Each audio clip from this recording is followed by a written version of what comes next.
Yeah. I like that movie. Book. Book. Music. We just let the world pass me by for a little while we all just riding along.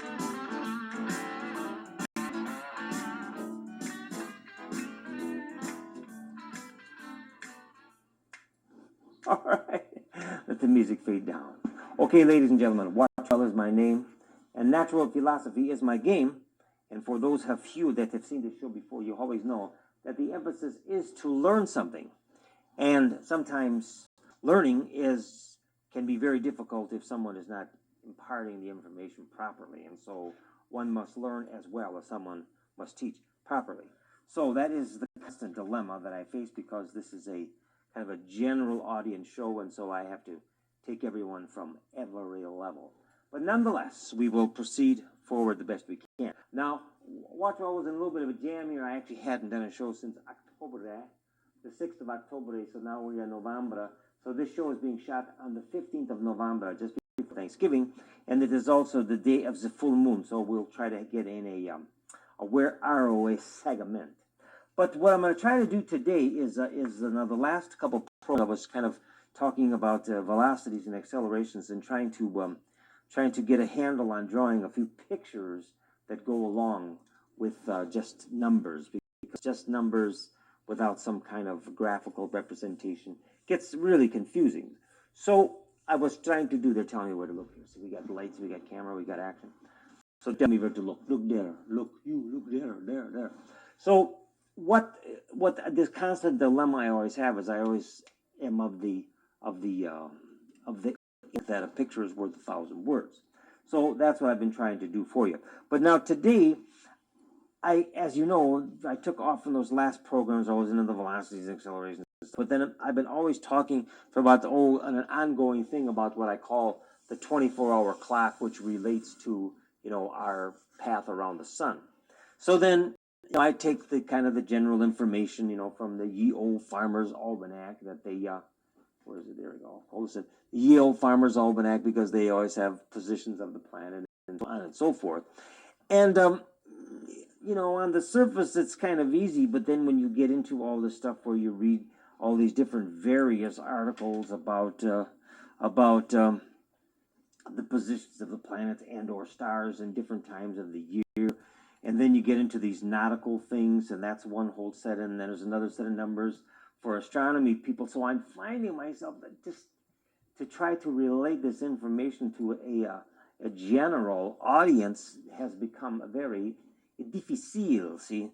So what I did is I kind of was woodshading here for a little bit, and what I'm going to try to do is kind of go, how would you say, we're going to try to back up for a little bit, and then we'll try to move forward. And so what I want to do, starting today, and I emphasize starting today, I'm going to emphasize a little bit of the kind of the history involved in what's called the heliocentric solar system and the geocentric solar system. And I will clarify those points, and then I'll do a little history and go back and have a little fun. And then we will move back, and in probably a program or 2 or 3, then we will get back to this 24-hour clock that relates to the positions of the planets and stars. And then it won't seem so confusing.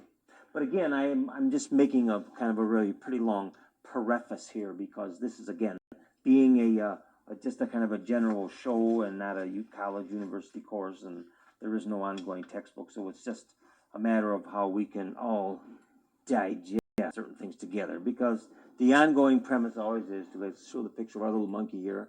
The ongoing premise is to understand, it's so simple as to understand what's happening while we are all riding along on our little planeto that most of us must remain captive on. We can't escape. See, so there we are. We can't. Even though we would like to, we cannot get away. Okay, so there he is. He's up there confused. So again, we are talking about, again, backing up just a hair. We were talking. I was going back back about the last show, I was talking about like how, we're familiar with the 12-hour clock that everybody does in their daily life, see? So everybody's familiar with that, and then I was trying to, the 12-hour clock, 12 o'clock, 3 o'clock, 6 o'clock, that, and it repeats twice a day.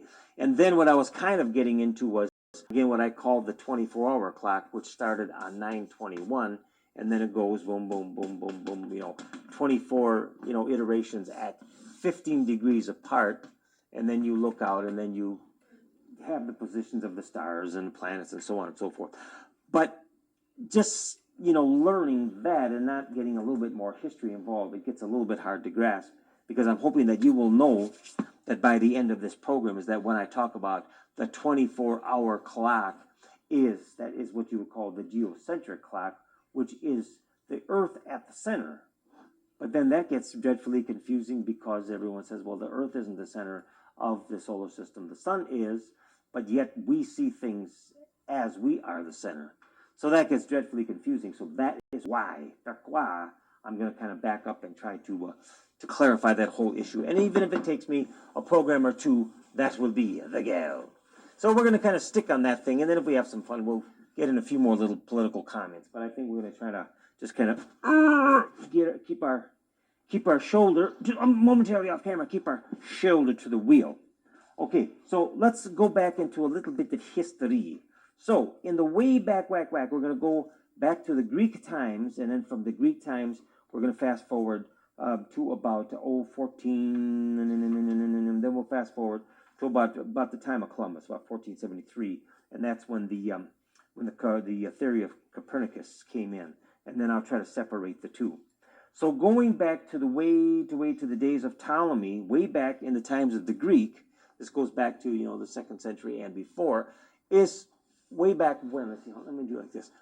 Let's put like the two side by side. There we go. We're going to put the two solar systems side by side, and then we'll try to get some clarity out of the whole mess here. And again, it gets rather confusing. If you study this stuff all in school, or you're an astronomy major or something, well, then it's like making hamburgers. But if you're just a lay person, then you grab a little bit of information here and a little information there. It gets rather confusing. But in the very old days, now as we all know, let's go like this. As we all know, let's go back to the Ptolemy, the Greek guy. He had the idea that the Earthy Poo, was at the center of the universe, and then he said, okay. Then he figured out all the planets that were in the. And he figured out that Mercury was here, and Venus was here, and of course, as it would go around what they call the inner planets, then it would look kind of funny because it would look at different times, and then of course, then of course the sun appeared to be out here. See, so it was kind of confusing. The sun was there, and Mars was out here, and then again that had this what they call this epicycle, and that tends to be kind of confusing. Okay, so you got Mercury, and then we got Venus, and then of course, then after you get past Mars, then you start getting into what they call the great planets, like Jupiter and Saturn and Venus and so on and so forth. But this was the view of the Greek man Ptolemy, is that the Earth was at the center. And then come along approximately, it must have been approximately in the 1400s, maybe around even a little later, because Copernicus lived from 1473 to 1543. So I assume by the time he grew up, so it was around 1500. So quite a few years passed, 1,000 years or so passed, and then he came to the realization. He figured it out that because of the change of seasons and the retrograde, and there were any number of things that he figured out that actually that the sun was the center of the universe, and then the planets went around that way. See, okay. So then it would be Mercury there, and then Venus there, and then the Earthy Poo. And of course, then the Earth from the sun angle ends up being the Earth and the Moon. And then you end up with Mars out here, and then you end up again with the great planets. But then if you put the two side by side, so you understand that the sun clearly is the center of our universe. The planets go around it. But when you get into all this, navigational stuff and position stars and positions of the planets, you actually have to go back and forth, because then if you get into the system of understanding how the positions of the stars and planets change throughout the year, then it has to go through the perspective of the Earth as the center, and it gets really complicated. I was doing some research on this, and I got one book where they call it the celestial equator. I'll get some notes here. Like I say, it's not easy stuff. So you get out of here, I'll show you some kind of ballpark figures. See, so they have one system here. Can you get a close up here? So there's another system here where they have. I'm waiting for a close up.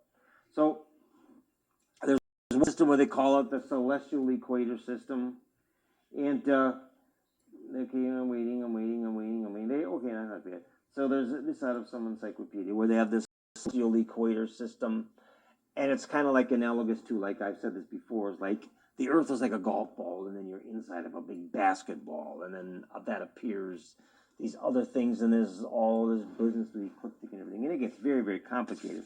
And then, and then, he said, so everyone now knows and recognizes the fact that we have, the solar system with the sun at the center. But yet, as in terms of all these navigational things in these star charts, it goes back to this thing over here. And it gets kind of complicated. So, but nonetheless, I just want to give a little history, and I just want to give just a couple names, and then we'll start concentrating on how we can get back to understanding that. But now, just a little bit of a kind of a history here. So let's kind of back up. Now, we'll leave this one on the board, because now we know that this is the way things are, but understanding the Earth system, you still visualize that the Earth is at the center. Now, let's quickly just do a little bit of kind of establish like a little bit of timeline of who were some of the greatest players that really help us understand our solar system. Of course, the one was, and I'll see if I can write them down real quick here. Which this is stuff I wish you would have prepared ahead of time. Okay, so you got the timeline of the man who lived from 1473 to 1543 was Nicholas Copernicus. Opernicus.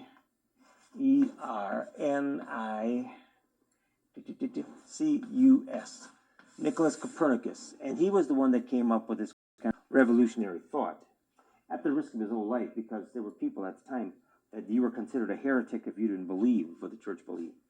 Okay, then after him there were some other people that contributed greatly, and then there was another man by the name of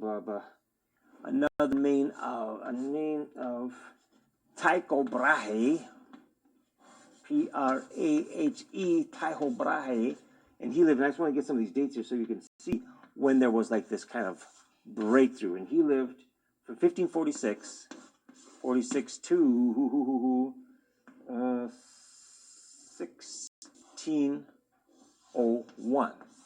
Okay, then, I'm losing everything. Oh, God. Okay, and then after that, another great man that might be a familiar name by now, who lived from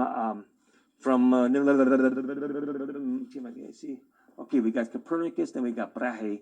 Another familiar name would be Johannes Kepler, and again, he was another great Kepler, Kepler,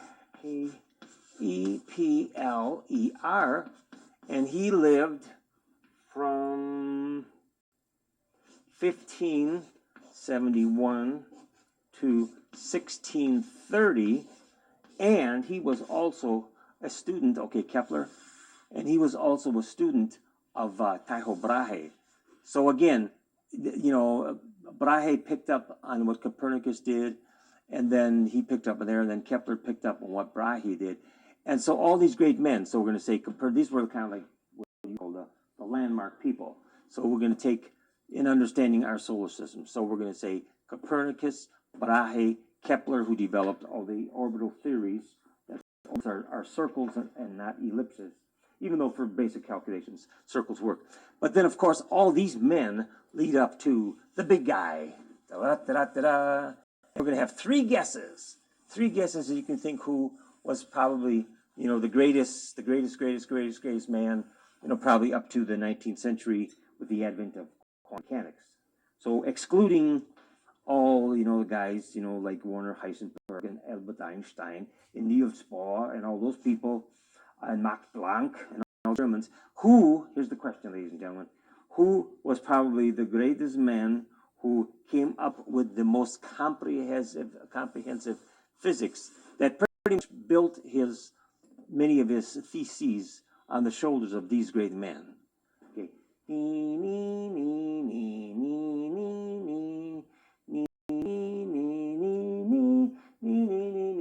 Okay, well, I'm short. Okay, well, okay, I won't keep you in suspense. It was, of course, the great Isaac Newton, and he lived from 1642 to 1727.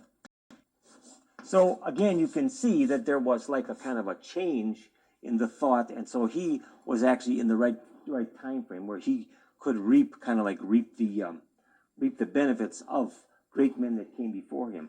And I'm going to kind of like read you a little quote because of course Newton, not only clarified with his gravitational theory, he not only clarified, from knowing the velocities of planets, that he could calculate the distance that planets are from the sun, but he also could calculate the masses. He kind of did the two in one fell swoop, and that was probably like his greatest thing.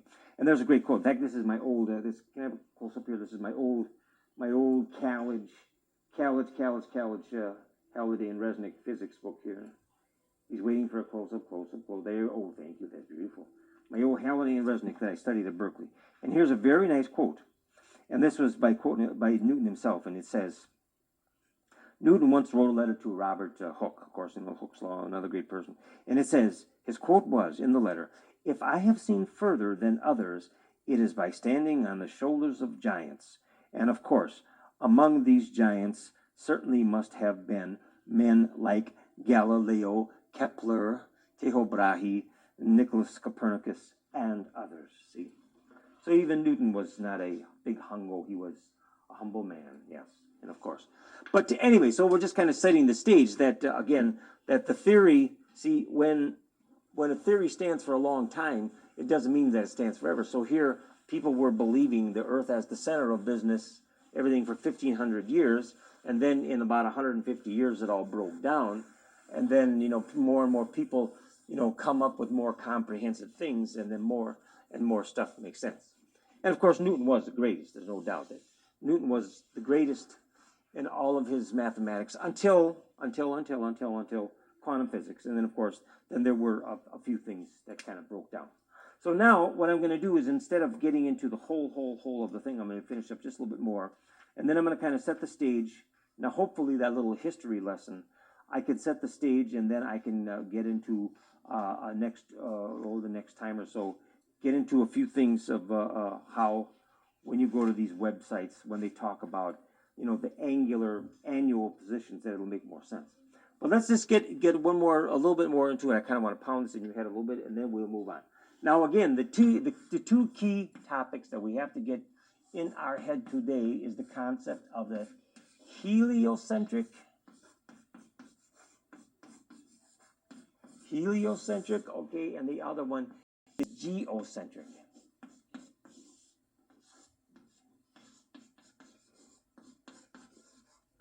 Okay, and then of course we'll just paraphrase. Okay, so this is the review. So remember, heliocentric refers to the fact that the sun is at the center of the universe, and then of course all the other planets and so on and so forth, and the star constellations are all here. And geocentric refers to the fact that the Earth, that the Earthy Poo, is the center of the universe, and all the other planets revolve around it. So what happens is that when you get into this analysis, and again, I will save that for another show, then when you get into like the analysis, in fact, I have a rather thorough one that I got off of this little one called, if you want to look it up, it's called stargazing.net, spelled just that way. It's very simple. Stargazing.net. And it was about a 12-page treatise here, and this guy has, some pretty nice math and everything. What he says, planet positions using circular orbits. And so instead of getting, way involved in all the elliptical stuff, he goes into this whole thing where he takes the heliocentric business of where the planets really are, And then he goes in this whole thing where you can take them and mathematically define, where a particular planet is, how you see it through the year. So again, those are the big things, the terms that I want to stress for you today, because I was not using them myself. I figured I might as well go legit here. So then I can tell you, so then for my hardcore Watchwellites, if I'm saying, well, now we are going to be talking now in the geocentric mode, then you will know that means that the Earth is the center. And if I say we are going to talk about the solar system in the heliocentric mode, then you will know that is the sun as the center. So the two you're talking about the same universe, but again, you're just visualizing things a different way.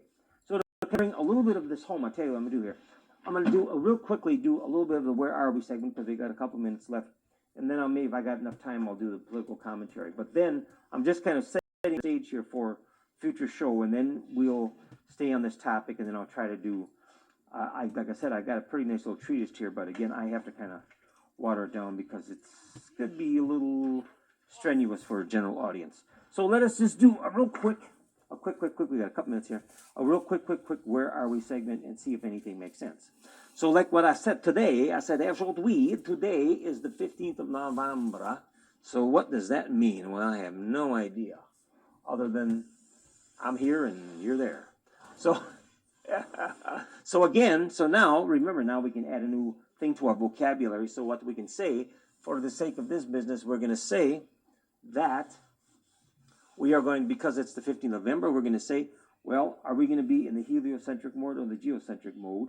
And the answer is that we will be in the geocentric. And so we're going to put our Earth at the center. So here we are, the Earth at the center. And then, of course, 921 was back here. So we said 921. It's going to be 1221 over here. So 921, 1021, almost 1121. So we're almost here, just a little bit short. So we're just a little bitty bit back here. So the Earth is here. And then, of course, then that means that the sun is opposite. So according to the geocentric, that the sun is out here. And indeed it is. It would be like in the, I guess you would call it, like in the, you would say that the sun is in the constellation of Libra, or it would be approximately in the 15th hour. So it would be like in the constellation of Libra. Okay, we'll get the best of both worlds. And it would be in the 24-hour system approximately in the 15th hour. Okay, so it makes some sense. And then, of course, then it says today that today is interesting enough, today is the full moon. So there it is, the full moon is over here. So then that means, of course, that the sun and the earth and the moon are directly in line. And so then what it says, if that makes any sense, so then it says that on the 15th day, 15th day, it says that the moon is in the constellation of Aries. Okay, now, does that make any sense? And yes, it does, in fact, see. So then you can kind of start to understand how all of that ties together. And it's really not that much different than I had been saying, except that we're going to add a little more, a few more terms to it. So then when I recommend for you some of these websites, then you won't get so thrown off by these terms. So, and then you go through the whole business, and then you would say, well, okay, so the sun's in the 15th hour, and then the moon, being a full moon, would be in such and such, maybe the 3rd hour. And then, of course, who knows, Saturn's going to be out here somewhere, and Jupiter's out here somewhere, and Venus is here, and then it all will make sense. Okay, I got just about a couple minutes here, so I'm just going to have a little fun. That's enough of this strenuous stuff. Now, this is kind of a hard show for me to do because, again, I was looking at the kind of material that I'm presenting to a general audience, and it was getting way, way, way too fragmented. So I figured I would back up a little bit on the history of a few things, and then we will move forward.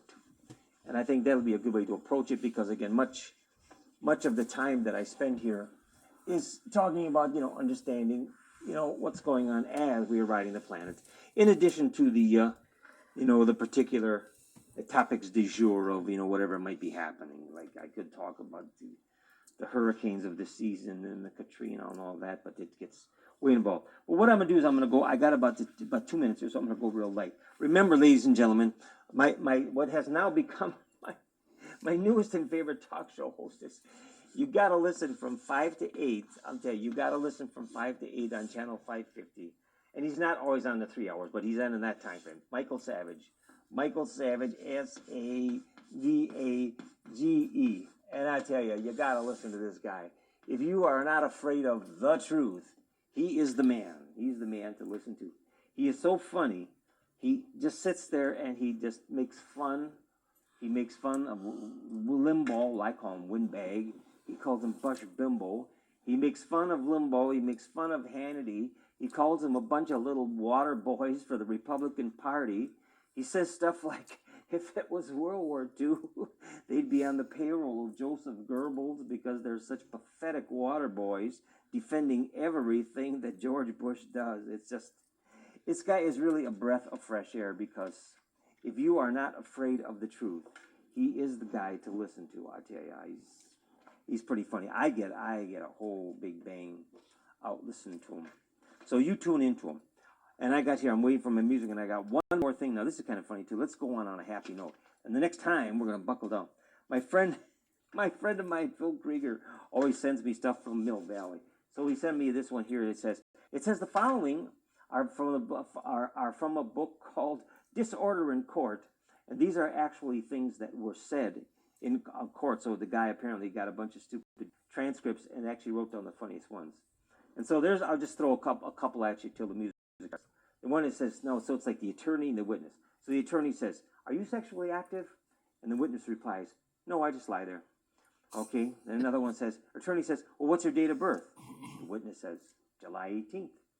He says, what year? The witness replies, every year. Okay, the attorney says, and this is a different case, the attorney says, what gear were you in at the moment of the impact? Witness, or says, what gear were you in at the moment of the impact? And the witness replies, Gucci sweats and Reebok shoes. Okay, that's too silly for me. Let's see, I've got one more here. I'm waiting for my music. I got one more. Okay, here's another one. It says, the attorney says, the youngest son, the 21-year-old, how old is he? 21. Okay, here's another one. So the date of conception of the baby was August 8th. Yes, it is. What were you doing at that time? Okay, that's crazy enough for me. We're going to let this one go. We'll see you all later, alligator. Watchwell is my name. Natural philosophy is my game. And we'll see you all next time. And remember what I said. If the sun is at the center of the universe, if the earth is considered the center of the universe, it is geocentric. Burn that in your mind. We'll talk to you later. Everybody have a nice Thanksgiving. See you sometime in December. Bye-bye. See you later, alligator.